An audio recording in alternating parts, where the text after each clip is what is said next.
안녕하십니까. 건강부동산TV입니다.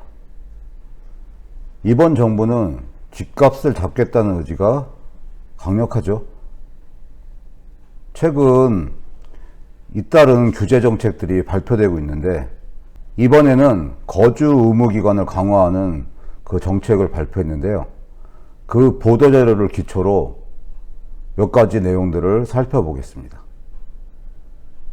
이 보도자료를 보시면 지금 5월 26일 날 이제 발표한 자료고요. 타이틀이 투기 수요 유입을 차단하겠다. 실수요자 중심의 공공분양제도를 강화하겠다. 수도권 내 모든 공공분양 주택 대상으로 최대 5년의 거주 의무를 적용한다. 거주 의무 위반 또는 예외적으로 전매 시 공공주택 사업자에게 주택 환매를 의무화한다. 이 내용입니다.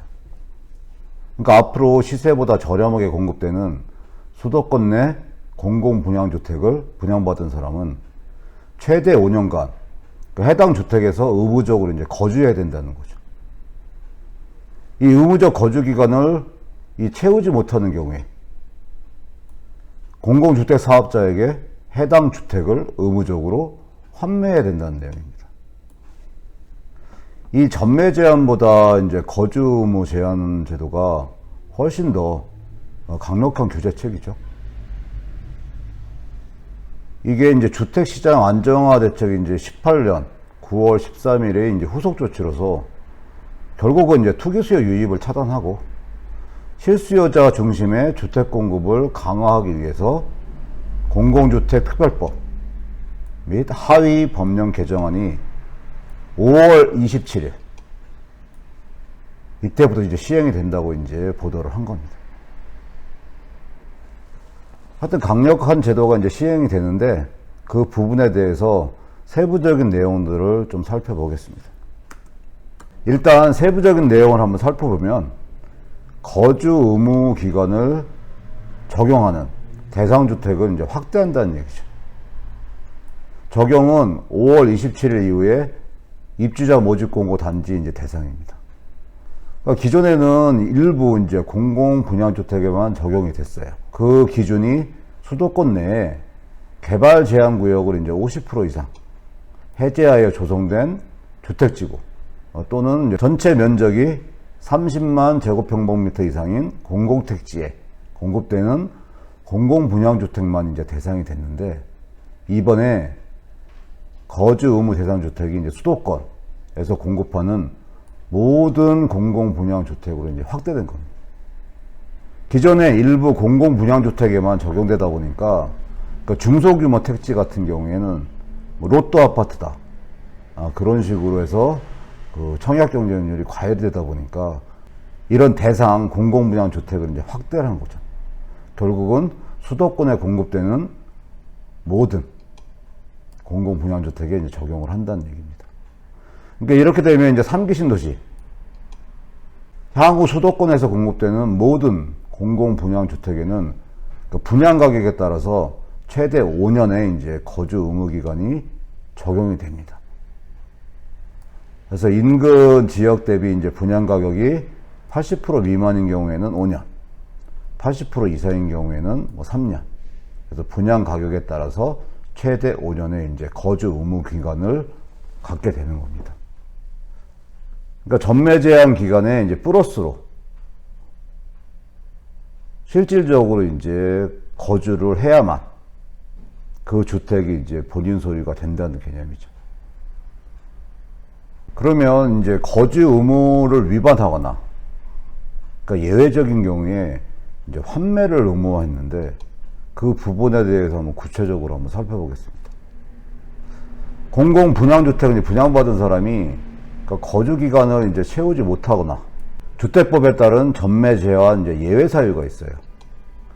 여기에 해당해서 이제 주택을 이제 전매하는 경우에는 공공주택 사업자에게만 환매를 해야 됩니다. 이 전매 제한 이제 예외 사유를 간략하게만 살펴보면 그러니까 근무나 생업, 질병, 취약, 결혼으로서 이제 이전하는 경우, 이 경우에 수도권으로 이전하는 경우는 이제 제외를 하죠.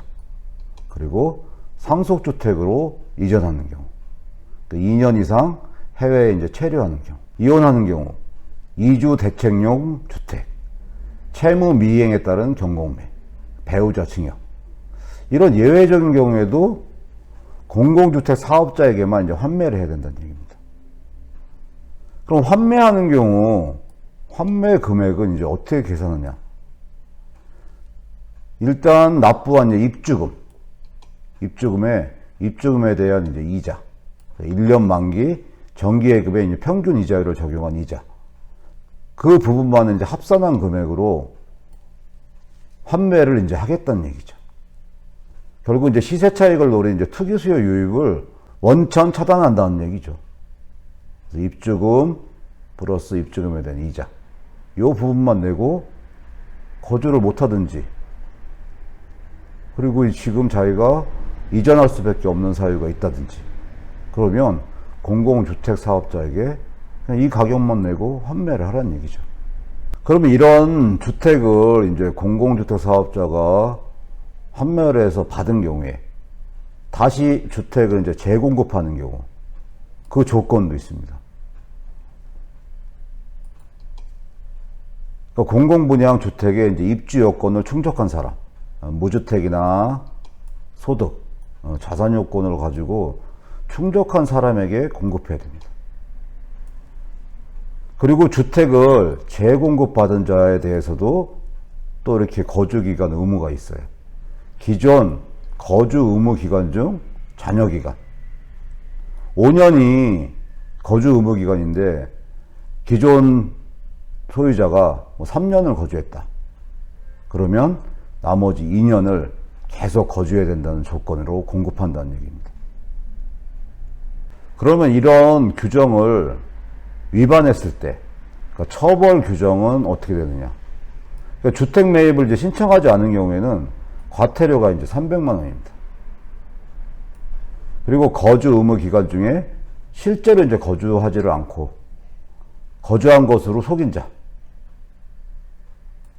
1년 이하의 징역 또는 1천만 원 이하의 벌금입니다. 상당히 이제 처벌 규정이 강력합니다. 지금 규제 정책으로 전매 제한 제도가 이제 시행이 되고 있는데, 그래도 수도권에 청약이 지속적으로 이제 과열이 되고 진정이 되지 않다 보니까 지속적으로 이제 규제 정책이 나와서 이제 거주 의무 기간까지 규제 정책이 이제 확대 시행이 됐습니다. 이번에 이제 거주 의무 제도가 적용되는 거는 수도권의 모든 이제 공공주택 택지예요. 그러니까 민간주택 쪽에는 지금 현재 적용이 안 되는데, 민간 택지에도 이 제도를 추진한다, 그런 내용을 함께 발표했습니다. 민간 택지 분양가 상한제 주택에 대한 거주 의무 제도 도입도 추진하겠다. 그래서 수도권 공공분양주택에 적용되고 있는 거주 의무 기간을, 그러니까 민간 택지 중에 분양가 상한제 주택, 이 부분에도 이제 적용하는 주택법 개정안이 이제 국회에 계류 중인데, 이 부분을 금년 중에 적극 추진하겠다, 이런 발표를 했습니다. 그래서 실수요자의 이제 내 집 마련 기회를 더욱 이제 보장하겠다, 확대하겠다, 이제 그런 취지로 발표했는데, 결국은 이 부분으로 해가지고 어떤 효과가 있을지, 그래서 또 민간 택지 부분에 대한 도입은 어떤 식으로 이제 과정을 거쳐서 추진될지, 그 부분에 대해서도 함께 살펴보겠습니다. 지금 지속적으로 규제 정책이 나오는데 어떤 식으로 강화됐나에 대해서 한번 살펴보겠습니다. 2018년 이제 9월 13일 전매 제한 기간을 이제 강화를 했죠. 그래서 이제 8년, 민가택지 3년, 4년, 그 인근 시세 대비 강화를 했다가 2019년 이제 8월 12일, 그러니까 수도권 분양가 상한제 적용주택 전매 제한 기간을 이제 늘렸죠. 그래서 공공택지 10년, 민간택지도 분양가 상한제 지역에서는 지금 10년 전매 제한을 이제 강화를 했습니다. 그리고 이번에 2020년 5월 11일자로 해가지고 수도권과 지방광역시 전매 제한을 또 강화를 했죠. 기존 6개월에서 소유권 이전 등기일 시까지로 강화를 했어요. 거기에 덧붙여서 요번에 이제 거주기간 이제 제한 강화 조치까지 나온 상태입니다. 이번에는 민간 택지도 이제 거주 의무 기간을 강화하는 조치를 도입한다는 그 보도자료 내용이 있었는데 그 부분이 어떻게 진행이 되고 있는지 한번 살펴보겠습니다. 이 기사에 보시면 이제 민간 택지도 거주 의무 추가된다. 그래서 정부가 수도권 민간 택지 이제 분양가 상한제 적용 주택에도 최대 5년의 거주 의무 기간을 두는 방안을 연내에 추진하겠다고 발표를 한 것을 강조했습니다. 결국은 이제 실수요자만 시장에 들어오라는 이제 메시지를 지속적으로 보내는 그런 신호라고 보시면 됩니다. 민간 택지의 거주 의무 기간을 강화하기 위해서는 이 주택법이 이제 개정이 돼야 됩니다. 현재 그 상황이 어떻게 되고 있는지 한번 살펴보겠습니다. 지금 주택법 개정안이 2019년 9월에 더불어민주당 안홍영 국회의원이 발의를 한 상태예요. 이게 이제 20대 국회에서 처리가 이제 무산이 됐죠. 그러다 보니까 이제 21대 국회에서 처리를 하겠다. 그 내용입니다. 지금 이번 총선에서 더불어민주당이 이제 180석 가까이 획득을 했기 때문에 이 개정안은 이제 통과된다고 봐야 되겠죠. 근데 다만 그 거주 의무 기간이 몇 년이 될지는 한번 개정안이 확정된 다음에 한번 알 수가 있습니다. 현재 예정은 이제 최대 5년인데 공공 분양주택보다 적은 2년, 3년으로 될 수 있는 소지도 조금 있어요. 그래서 그 부분은 그때 가서 이제 살펴봐야 되겠습니다. 결국은 거주 의무 기간을 이제 강화한 게 이제 투기 수요 차단이 목적인데 여러 가지 제도가 계속 시행이 됐죠. 2019년 10월에 이제 수도권 투기과열지군의 민간택지 분양가 상한제 제도 적용 주택에 이제 전매 제한을 10년으로 늘렸고, 얼마 전 5월 11일은 수도권이나 이제 광역시 전매 제한을 또 6개월에서 소유권 이전 등기일까지로 늘렸습니다. 이번에 이제 거주 의무 기간까지 이제 강화를 하는 조치를 취해서 투기 수요를 이제 차단한다는 얘기죠. 이 거주 의무 기간 강화는 결국은 단기 투자 수요를 이제 차단하겠다는 얘기예요. 기존의 투자자들이 아파트 분양을 이제 받은 다음에 전세자금을 활용해가지고 실투자금이 얼마 없는 상태에서 전매를 해가지고 많은 시세 차익을 올릴 수 있는 게 지금 현실이었어요. 그러니까 그 부분은 이제 막겠다는 얘기죠.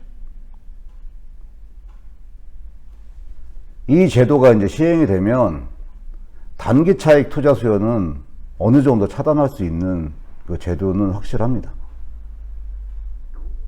그리고 또 어떤 현상이 나올 수가 있냐면 주택 청약이 이제 양극화가 점점 더 벌어지겠죠. 아무리 이런 규제책이 나오더라도 실수요자들이 서울 수도권에 그 신축 아파트 청약은 훨씬 더 이제 많아질 겁니다. 특히 인기 지역이나 인기 아파트 같은 경우에는 청약 경쟁률은 어떤 규제를 해도 많아질 거예요. 그렇지만 그 영향이 이제 중간, 인기가 없는 그 지역의 청약률은 확실히 이제 떨어지겠죠. 실수요자 같은 경우는 이런 부분을 좀 살펴봐야 됩니다. 그리고 모든 제도가 실수요자를 위해서 이제 이런 제도를 만든다고 했는데 예상치도 않게 또 실수요자들한테 부작용이 나타날 수도 있어요. 그 부분이 요즘에 이제 대출을 받을 수 있는 금액이 굉장히 이제 개인별로 편차가 커졌습니다. 실수요자 같은 경우들은 이 전세자금을 활용해서 분양 금액을 이제 충당할 수가 있는 그런 방법이 완전히 차단되다 보니까 본인이 거주하기 위해서는 모든 금액을 본인이 마련해야 되는데 이 대출 자체가 금액이 적게 나오는 분들은 이게 힘들 수도 있습니다. 이런 부분들을 정부에서 세세하게 좀 신경을 써야 됩니다. 실수요자에 대한 정책, 규제가 중요한 게 아니라 결국 실수요자들이 그 아파트를 분양을 받고 거주 기간 동안 살면서 자기 집을 만들 수 있는 그런 부분에 대해서 추가적인 수단들도 마련해 줘야 될 것 같습니다. 어쨌든 간에 지금 이런 제도가 이제 수도권 일부 지역에만 해당이 되지만 앞으로 지방 쪽에도 언제든지 시행될 수 있는 강력한 조치가 이제 거주 의무 기간 강화입니다. 유심히 이 부분은 이제 살펴보시고요. 하여튼 오늘 준비한 내용은 여기까지고요. 앞으로도 좋은 정보 제공해 드리기 위해서 노력하겠습니다. 시청해 주셔서 감사합니다.